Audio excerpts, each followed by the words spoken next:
province de Kinshasa tosuki wapi tokobeta ba masolo ya balabala awa balabala les commissions mokonzi balabala les commissions leader au retour aux autres c'est lui balabala nini au retour aux autres c'est lui balabala nini. Merci beaucoup Daniel Tsaf. Oui mbote ndeko John boni santé za malamu nabetaka 7 ans nyonso ne leko esengeli santé za malamu pambatezele kwa bitumba Daniel Tsaf tango zobundisa dictateur fonzoto za makasi parole yayo dictateur dictateur facha za dictateur mais dictateur a ça la gratuité enseignement gratuité maternité dictateur est-ce qu'il a la souci il y a population c'est ça le problème Daniel Tsaf on met le mot à lui changer nakotalisa yo sozaka na ngambo a Sassou Nguesso on a bien les derniers dinosaures de l'Afrique centrale. C'est un grand dictateur, un grand alors ozola na ngai mais soki na mboka na azobunda likamba molia mwanzela moi l'hôpital ozolobana il ne veut pas dire que parce qu'on est dictateur qu'on ne peut pas travailler, c'est des chez nous ozola na ngai. D'autant aux autres dictateurs a aussi la gratuité enseignement là ces soldats non des boudins c'est nul, qualité zéro. Et là biso za na besoin de za qualité ya bana na biso lobi ndenge ni ba okamba mboka na boanya pe na mayele pe na éthique morale ozola na ngai yango o gratuité ya ozobela ya maternité ezaka lokuta John eza lokuta gratuité ya maternité kena ba maternité so eza gratis bakomema yo faut somba bo mon futi mbongo ndimité. Donc régime à Félix ils ont fonctionné dans le Kuta et fonctionne dans le Kuta so bisinga stabilité ya franc congolais là je pourrais dire oui ça va stabilité pendant que dollar est 29 non l'économie est dollarisée mais aujourd'hui avec des mesures d'encadrement on sent quand même une certaine stabilité à... Est-ce qu'il y a un impact sur le marché? Et ça, l'impact était sur le marché. Pourquoi? Parce qu'en fait, les mesures d'encadrement doivent se multiplier davantage. Très bien. Donc, ce que je demande à Maman Souminois, il faut davantage, n'est-ce pas, des mesures d'encadrement qui occasionner mobilisation des recettes, avec, parce que quand les gens parlent de la mobilisation des recettes, tu mobilises à combien? Tu dépasseras 10 milliards. On dépasse pas 10 milliards. Il faut vraiment des mesures. Il y a ma casse pour la mobilisation, il y a recettes. Et cela va occasionner, n'est-ce pas, tout stabiliser, n'est-ce pas, davantage monnaie locale et faire face à la dollarisation économique. Mais dans tout ça, le danger se situe à quel niveau? L'économie est détenue par les étrangers, notamment les Indiens, les Indiens, les Pakistanais, les Libanais, c'est eux qui détiennent notre économie. Donc nous, quelque part... Pardon? L'absence de l'intelligence économique. Yango. Ça c'est fort. L'absence d'une intelligence économique adéquate. Tout ça dans notre tout ça au moment où na TV ngana sala science politique on ngana sala boy ngana biloko na basala sala ça ne permet pas le décollage conceptuel ya mboka l'intelligence penda ya Congo ba bengi l'intelligence opérationnelle pas l'intelligence académique. Ça c'est fort. On a licencié on a docteur non nous avons besoin d'une intelligence stratégique d'une intelligence situationnelle c'est-à-dire que mboka batwazo liate qu'est-ce que nous devons projeter pour nous améliorer vie à la population. Parce que n'oublie pas, un gouvernement a une mission fondamentale. Ça c'est fort. C'est de réduire la misère de ses concitoyens. Réduire quoi? La misère du peuple. En réduisant la misère du peuple, pour atteindre l'idéal qui est le bien-être du peuple congolais. C'est-à-dire mission gouvernement pèse à la mission. Yamakasi. Daniel Tsaf. Yamakasi. Mission. Le gouvernement a une mission fondamentale. C'est de réduire la misère à peuple. Tel le Congo maïzate. Nous devons développer le Congo. Vous voulez développer un pays où vous n'avez pas l'électricité. Investissez là où il y a des. Ça c'est fort. On a couranté. Bandé le Rwanda. Nalobia. On va battre na TV bazolika. Oh, on doit développer le Congo doit se développer. Fatia zongi simboka ninge zalaki, mboyo mo kende siko bien. Fatia zongi simboka kurezate. Oh, investisseur à Oyande. Ça c'est fort. Investisseur à Oyande pour kurezate. Vous devez avoir l'électricité. Vous devez avoir des routes. Très bien. Je te prends le cas par exemple de l'agriculture. Lorsque Mboka la relance sur l'agriculture, cela se combine avec les infrastructures. Nzela, courant. Beaucoup ça bilangate sur vous en courant. Beaucoup ça bilangate au finish vous en nzelate. Beaucoup évacuer biloko la ndengeni. Et puis beaucoup ça bilangate sans vous former jeunes agronomes.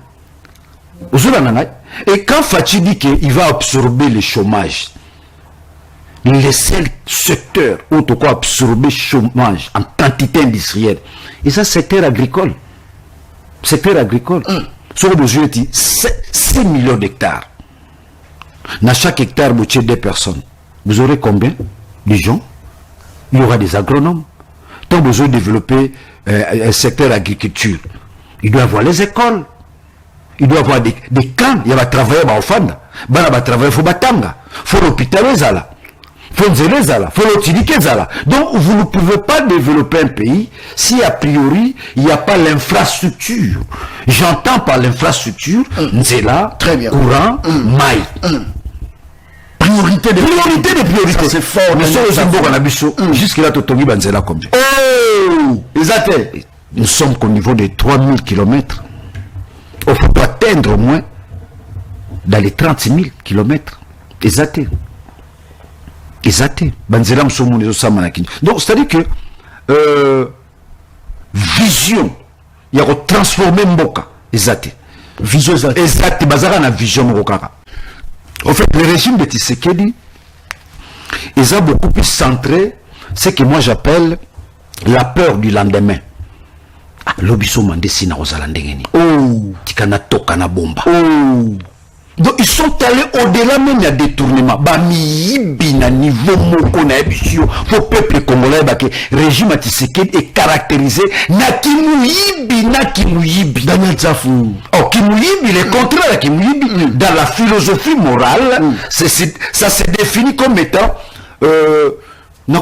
idiotie, manque éthique morale, parce que quand vous avez détruit le logo destiné à la communauté, c'est-à-dire que vous souffrez de l'éthique morale. Vous avez monté, vous avez boigna mayele, vous avez kaku, vous avez monté. Parce que mbongo esengeli basala nzela, mbongo esengeli batonga l'hôpital, mbongo esengeli et profiter de la communauté. C'est ce qu'on appelle destiné au bien commun. Yozio tchango na poche. Ongumi yango pa. La maladie moko pa. Moni régime à Félix. Bango nyoso. Ko banana moko Félix. Bazo be la maladie. Moi maladie oni. La peur du lendemain. Non, faut pas dire ça. Après 2028. Après 2028. La peur de quoi? La peur du lendemain. La peuple a zobanga ye. La opposition divisée, opposition kutu. Ezalaka na ngote. Opposition tielga Daniel Tsavou. Opposition. Opposition. Opposant nani? Jean-Claude Mvwemba. Mvwemba opposant? Banda autant. Jean-Claude Mvwemba opposant? Grand opposant. Ah, Daniel Tsavou. Grand opposant. Daniel Tsavou. Ya Osaganate. Ya wapi? Ya batwit? Jean-Claude Mvwemba. Grand opposant. Daniel Tsavou. Soit Zagade Babomae. Babomae. Basengae a démissionné. À côté de l'union sacrée. Le fait qu'Aboya, c'est comme ça qu'il a démissionné comme président de l'Assemblée provinciale. Jean-Claude Mvwemba, c'est un grand opposant. Biso tozaba bilenge. Bato ba pesi biso guya kobundela mboka. À l'époque, vous avez Mvwemba, vous avez Bomanza, vous avez Mokia. Gabriel Mokia. Mokia Garou. Kara Mokio, batekane ba ora na bango. C'est un grand combattant de la liberté à son temps. Bango ba pesi biso guya combat. Vous avez Bomanza, fait Bomanza, paix à son âme. Vous avez Mvwemba, vous avez Christian Badibanga, paix à son âme. Voilà. Mvwemba, c'est un grand opposant. Élu depuis le cycle électoral, elle a toujours élu. 3 fois élu député. Président Assemblée provinciale. J'en profite à cette occasion. N'a répondre après ce pengue. Du respect à Jean-Claude Mvwemba. Tu te dis parfois politologue, mais il y a des notions liées au fonctionnement, n'est-ce pas, des institutions de l'État qui vous échappent. Président Assemblée provinciale a détourné. Il gère quoi? Président Assemblée provinciale, il gère quoi? Pour qu'il détourne J'ai entendu Prince Pengue, oh non, Mvwemba, il doit faire très attention. Très attention. Mvwemba, c'est un leader redoutable. S'il doit se rappeler la dynamique de l'opposition, vous avez Mvwemba, vous avez Fayoulou, vous avez Matungulu. En fait, et nous, nous avons l'histoire. Matungulu, on va dire, c'est-à-dire opposition. En fait, la rigueur comportementale échappe encore aux politiques, aux politiciens congolais. Parce que il y a une différence entre politicien, un politicien et un politique. C'est comme moi, je suis un politique. Je ne suis pas politicien. Je suis un politique dans la mesure où je suis porteur d'une vision transformatrice. Vous comprenez maintenant la politique, parce que politicien, ils ont muto barola molatongo basombier. Simba na oyo. Les cas na TV, comme Sangai, Fachi be, ou comme Muta Fachi, Simba oyo. Les Kakuna, Salakan de la patrie. Là sont des politiciens. Mais un politique, aïe d'azo kende wapi, azo me ma peuple ne peut wapi. C'est comme moi aujourd'hui, nous avons ma peuple dans la révolution. Tu penses qu'ils ont un idéal dans cette safou? Ils ont un idéal parce que c'est un purement constitutionnel. L'article 64 alinéa 1. John, n'a qu'au répéter qu'au temps il n'y a pas eu élection, il y a eu coup d'état électoral. Fachi Amitia président. Vous le savez. Donc en 2023, il n'y a pas eu élection. Du moment où on a plus de 89 tricheurs dans la machine à Banda pour la bango, on a quelle élection? C'est du gangsterisme. Fachi a les cas présidentiels. Fachi organise l'élection. C'est un coup d'état électoral. C'est trop le baquet, ça appartient au passé, le discours. Non, les pays, John, non, il ça, Moutamaye, les mots à l'Oba. Félix, le Tezobangi, ça y est. Moutamaye, le nom à Obanga. Nicolas à Obanga. Tala, soit Zobanga, ta Obanga. À Obanga. Tu sais pourquoi Zobanga, parce qu'il n'y a pas rapport de force.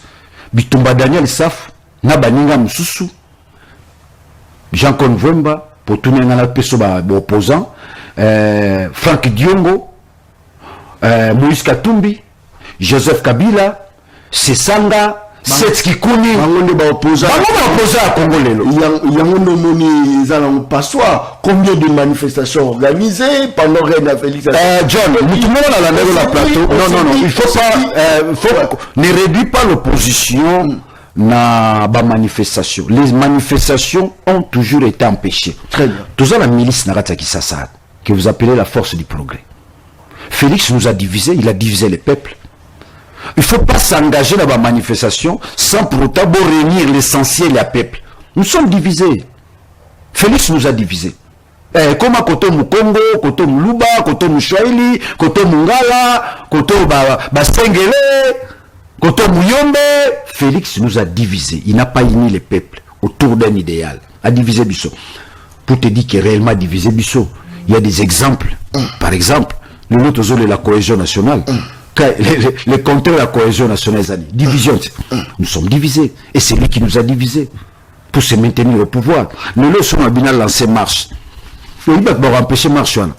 Force du progrès. J'ai vu Namoni Pasteur, je ne pourrais pas citer son nom, mais il est allé au-delà. Je dois citer son nom. Mukendi. Paul Mukendi. Pasteur au Canada. John, ce monsieur-là doit faire très attention. Sur la Mugina Tongo, a eu l'engagement d'être opposant. Fatia Salamabe, nous sommes décis, nous sommes décis. Sur le mina pourquoi accueilli. Fatia comment après 2028 des Arabes Fati. J'ai vu encore notre pasteur à Ejiba. Donc, nos pasteurs, on a joué un pasteur tribal. Tribal. Parce que sur mon église de réveil, ce sont des pasteurs tribales orientés pour défendre le régime de Félix. Dans le bien, non? Dans le bien, un régime un régime autoproclamé. Est-ce que l'union sont mieux? Il faut que tout ça, la démocratie d'un chevaux na ça des martyrs. Qui dit, moi Fachi, je suis appelé à défendre l'intégrité territoriale, l'unité nationale. Le Kouta. l'unité nationale était. L'unité nationale n'a tout est serment prêté à Wana. Non, il n'a pas été voté. C'est un coup d'état électoral. C'est ça le fondement. Moboko ya mayele na biso fe bandawana. C'est là, non. Avec quelle politique que vous allez mettre en place pour faire partie Félix? Là, n'a pas au monde. Qui va remplacer Félix? C'est que Karané Nazawana. N'a pas stratégie naïe. Non, Azana stratégie mon côté. John, tout ça a un mboko frère na le image. Ngai na loba on a parlement. Tant Fachi alinga kota na EAC, la communauté des pays de l'Est, où vous trouverez Kenya, Rwanda, Ouganda et consort. Nazoma loba na parlement l'habité tout kota likambote. Tout kota likambote Ouganda za ennemi na biso. Batwana bazapi na ba ami na biso te. Lelo tozapi. Kenya a été kocha consul na ye na Goma. Non, faut pas dire ça. Kenya nommé consul. Pour maman nanga comprendre nanga bandeko nanga na baimboka, c'est-à-dire que ba nommé ambassadeur. Donc Kenya doit reconnaître la partie Est qui est dirigée par l'AFC comme étant un État. Or, pour le nommer consul, il faut président de la République appeler sa quitus nae. Mais biso ba outrepasser Fachi. On considère Nanga. Mais nous maintenant nous demandons à Fachi. C'est Fachi qui nous a rassuré que non, Kenya Osungabiso. Kenya Osungabiso na guerre. C'est à lui de nous dire où en sommes-nous. Parce que si on aussi communiqué ensemble pour la République, nous insistons sur l'intégrité territoriale, nous insistons sur l'unité nationale. D'où c'est à nous de poser la question à Fachi, où en sommes-nous? Tout comme à un niveau que Kenya a nommé consul na Goma. Donc le Kenya reconnaît que la partie Est revient na Nanga. Parce que y a des Fachi expliqué au peuple. Il y a des gens qui sont Kenya. Il y a des gens qui sont présents Kenya. Non, en tout cas, Makambo Sili. Est-ce que nous avons c'est-à-dire président à Kenya a nommé ambassadeur na Goma. Ambassadeur à Congolais, toi, c'est-à-dire qu'il a nommé ambassade na Bango na Gata Goma.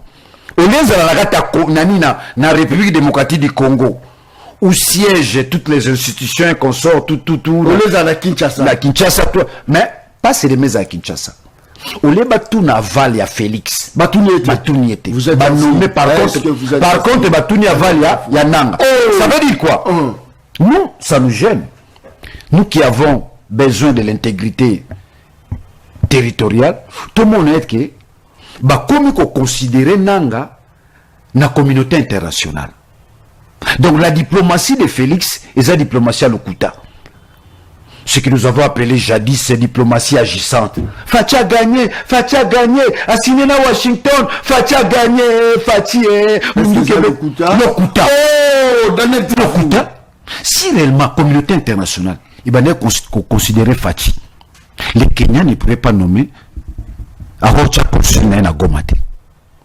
Le fait que le Kenya a placé consul na Goma, donc à reconnaître AFC na M23. Mais bien sûr, ils reconnaître Bangote. Donc, la communauté internationale aujourd'hui ne considère pas Félix. Donc, la diplomatie de Félix, c'est une diplomatie des mensonges. C'est une diplomatie de la manipulation. C'est une diplomatie... professeur Santé dit, recteur et à faculté catholique à Bengara, c'est une diplomatie mystico-gazée. Oh, Daniel, au moni coca, sur le fongoliam. Et si il y a le professeur Santé dit appel. C'est-à-dire que une démarche mystico-gazeuse. Sauf pour coca. Il y a une diplomatie à Fachi. Très bien. Donc, il y a une diplomatie agissante.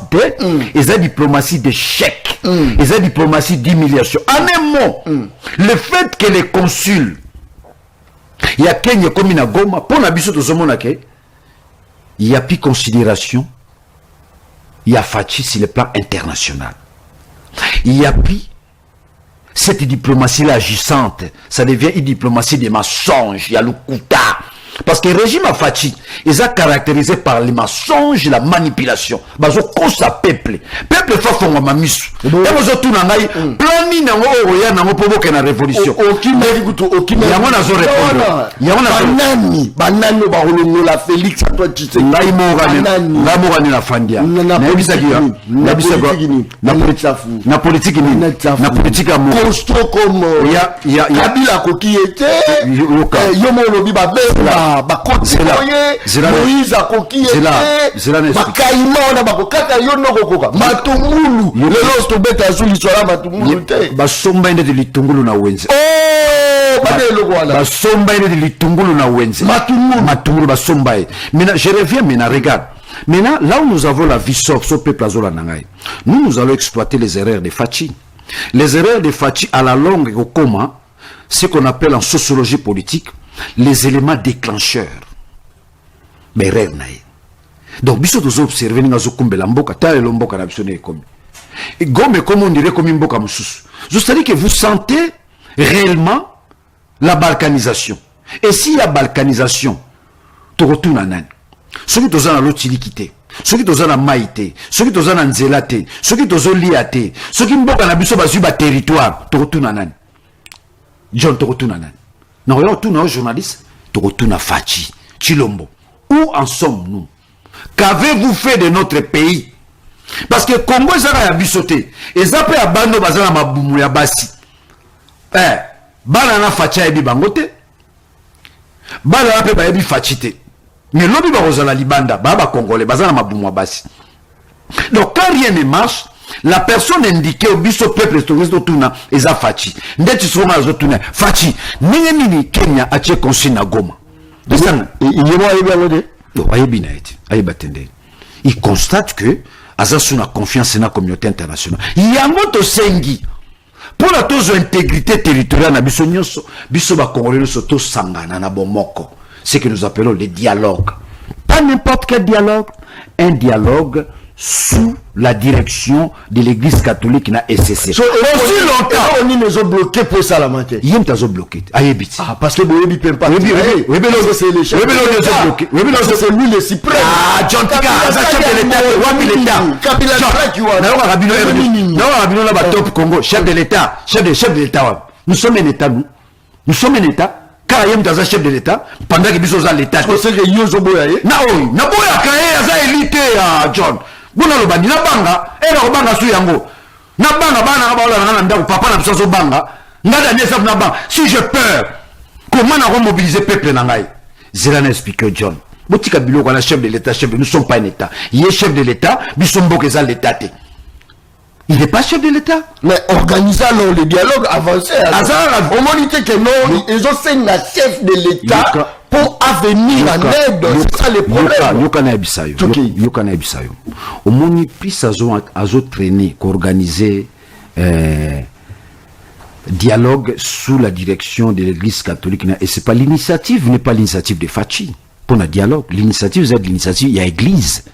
Il y a papa épiscope. Il y a pasteur, il y a protestant.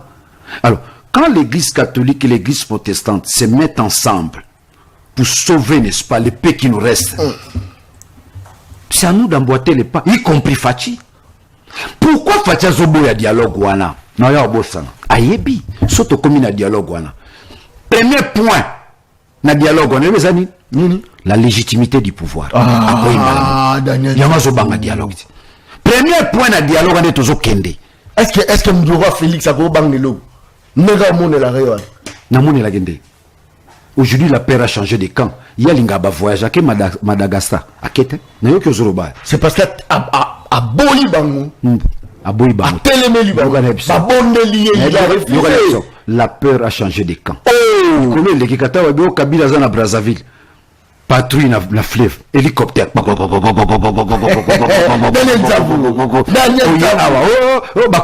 La peur a changé de camp. So moningu la borolia li nyoko se ngulu na problème. Fachi na voyage. Ba Fachi na sala. Fachi na voyage. Mais le lot Fachi mo boya voyage, la paire a changé de camp. Na rozongo lo likambo ya opposition. Pa ba kutana na Sénégal. John. Moni mboko. Tromo kamba mboko na ba réseaux sociaux. to komo kamba mboka na ba réseaux sociaux. Mais vu que ça dans tract. C'est pas vrai. Kabila n'a jamais convoqué une réunion au Sénégal pour la rencontre à opposition. Mais na kamwe batu bakoyi na piège. J'ai vu déjà Marc Aboun, des consorts. Non, on n'a jamais les attracts. Alors, bateau ba osala ba parti politique, na ba plateforme na bango, et c'est bazana mayele. Faut bazana service à renseignement, faut bazana service d'intelligence na ba parti na bango. Mais saisissez, les attracts.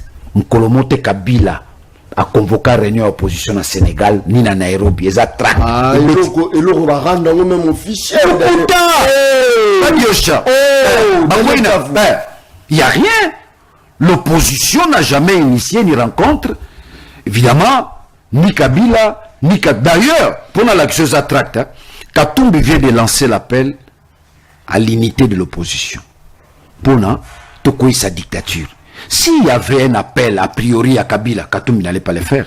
Ça, c'est la première possibilité. Deuxième possibilité, on a saisi personne de manière officielle.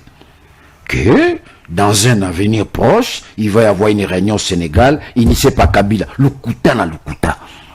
Et c'est un tract. Par irrationalité. Batubako il y a un tract. Mais il y a un communiqué, il y a Ensemble pour la République. Nous disons l'intégrité territoriale, l'unité nationale, l'unité de l'opposition pour faire face à la dictature, n'est-ce pas, de Félix Tshilombo. Mais il n'y a pas une projection, Tokuta dans le Sénégal, ou Tokuta dans la Nairobi, non. Ils attractent. Donc, politiciens congolais a comme Amayele. Politiciens congolais a comme mené l'activité politique dans les réseaux sociaux. Non, non. Ça demande de l'intelligence. Mais c'est ça l'idiotie. Mais c'est ça l'idiotie. Nani Mike Mukebai, Kolobake Toboyi, Fayou Loyate, Tolanda Gibisonyo. Mais Olingo dévié, Nalobi, au P50 dans mon ami Kolo, Batubazo Atakakai, Nabata Fayulu, Nabata Kabund, c'est regrettable Namboko. Namboko, lorsque nous n'avons pas le respect de l'autre, l'autre en tant que dignité, l'autre en tant que valeur pour évoluer. Tout le monde a bilingue ou pesi bango misala les loko mi communicateur. Ça c'est un travail. Yo tangi kelas, uzana mwasi na bana no ba moni papa bimi wa tuni. Papa tu pars où c'est? Je vais au travail. Papa vous travaillez où? Je suis communicateur de l'Union sacrée. Communicateur à l'Union sacrée. Ça c'est fort. C'est ridicule. Oh, ça fout. C'est ce qu'on appelle la loisiveté. Oh, Daniel Kanino yo kelas yo tangi université ba boti batina ko tanga ba commission communicateur. Lelo John Omanazolo Balelo, l'IDPS soutient mes propos. Oh, Yuzola Nabanto Bamoloba. Yuna ni passer, elle va passer au Bazolo Bate, Nabamo va communicateur l'IDPS. Oh, Nazo Kebisa passer au Mukendi, Paul Mukendi. Paul Mukendi. Nazo Kebisa, monsieur. Là, vous tombez dans ce qu'on appelle l'irrationalité doublée de l'idiotie. C'est-à-dire que, oh, Félix, on est 2020, on est au-delà de 2021. Moreza Félix. Mboroza IDPS. Mboroza régime. Pourquoi vous voulez nous pousser à la colère? Oh, Daniel Tsabou. Non, pasteur Ejiba. Oh, non, ce sont des hommes de Dieu. Ils ne faut pas toucher aux hommes de Dieu. Peut-être que des inspirations spirituelles. Ce ne sont pas des hommes de Dieu. Oh, Daniel Tsabou. Baba coopérant. Non, il ne faut pas dire ça. Non, retirez. John, ce sont des hommes de Dieu. John, Daniel Tsabou. Daniel Tsabou. Tu vois, un homme de Nîmes. Ce qui est Jiba, n'a Paul Mouken, Baba homme de Dieu, Baba Marcelo Baza homme de Dieu, moi Daniel Sof Naza homme anan. Tu as vu le diable créé? Le diable a créé quelqu'un à son image. Ce sont des expressions et ça qui est ce ne sont pas les hommes de Dieu. Je ne peux pas vous permettre de dire tout ça. Bazaba homme de Dieu au risque malheur et Rolanda au Pamba Daniel Sof. John, peut-être oui, Bangate. Je suis un grand mystique du présent cycle. Oh, ça fout. Je suis un grand mystique du présent cycle. Donc, au bazolandanga, tant bazoka mystique du présent cycle, ba comprendre zanan. Ozolanga, do ba passer na bino ba mukie. Okoya na passer a to fanda to salem net muni Paul Mukendi okoya na koisie na miso bato ba na TV. Ba koisie. Na koisie, na puissance mbumba Philippe. Oh, ce sont pas des pasteurs. Oh, ce sont des fainéants, des paresseux bazokosa ba ama bato. Bazokosa bato. John, naebisa que la fois passée, Coutinho a zotondi sur na salle de martyrs, na valise à Bilamba, Mazanto mon Coutinho. Chaque le 25 décembre, ba otonda na martyr. Le roi resala ngo lisusu. c'est pour dire que c'est de la magie. Bateau bando tondi sa sa de martyrs, ba pasteur, ba ko tondi sa sa de martyrs lelo. C'est la magie. Parce que les nzambe eko tikala, oya nzambe tikalaka. Ozona ngai miracle nzambe etikalaka. Ba miracle ba bazo lukana ko koisa batu, ko misa mtu nzombo na nzoto, ko tondi sa ba plein.